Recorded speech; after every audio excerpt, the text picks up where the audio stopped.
अनुगुल हिडसिंग जल प्रकल्प हटिला कटकणा एणिकी त्वरान्वित हेब बहुप्रतीक्षित प्रकल्प दूर हेब चाषी समस्या जमी हेब जलसेचन।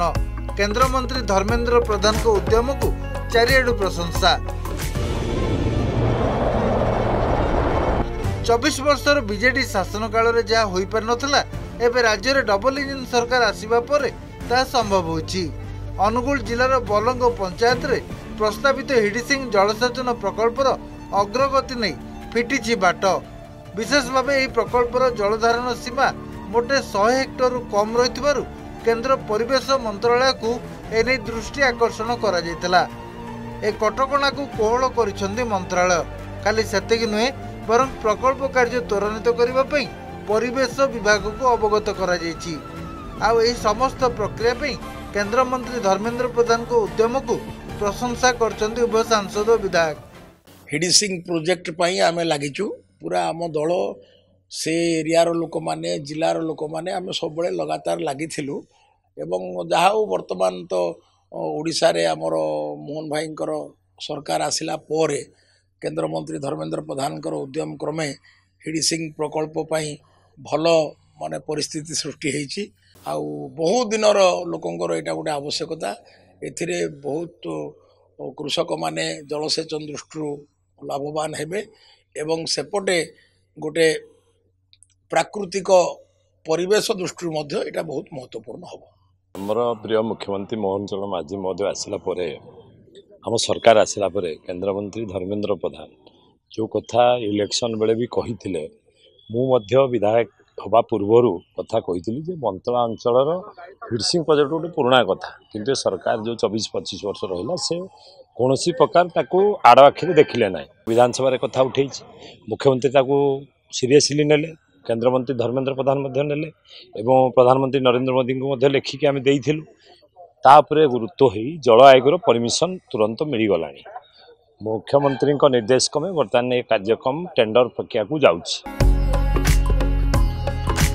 एबे आसंतु जानिबा कोन एई हिडसिंग जलभंडार प्रकल्प। अनुगुल ब्लॉक अंतर्गत बलंग पंचायत हिडसिंग गाँव ना को आधार करी प्रकल्पर नामकरण होइछि। विशेष भाव खरीफ रे चाषर अभिवृद्धि और चाषी आर्थिक मानदंड सुदृढ़ पई ए प्रकल्प बेस सहायक हेबो। एथिपाई बंतला रेंज भोगपाल और अनुगुल रेंज उस्तपाल पहाड़ को संजोग करी कराजिबो नदीबंध। ए प्रकल्प द्वारा 12टी पंचायत प्राय 50,000 चाषी उपकृत हो पारिबे।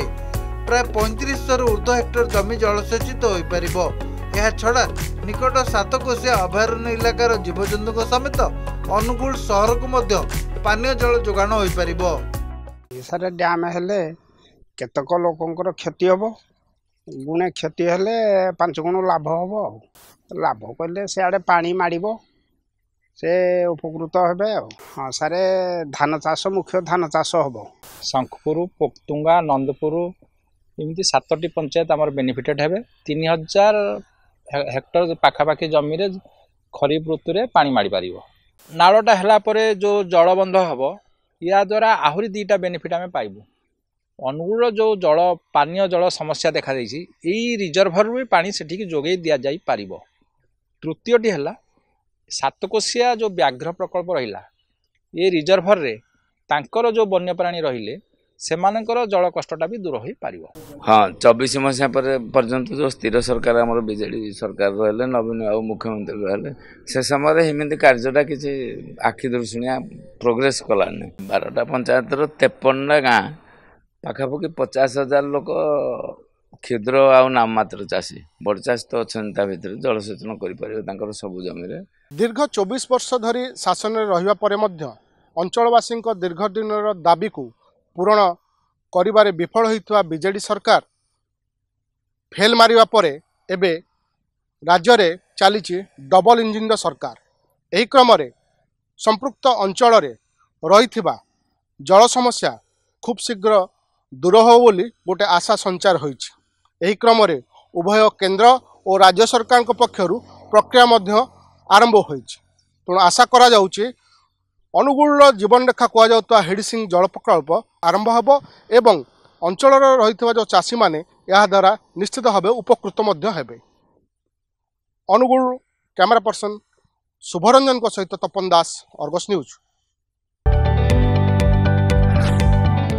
जदि आपंक आम भिडी भल लगा तेब आम चैनल को लाइक शेयर और सब्सक्राइब करने को जमा भी भूलु नहीं।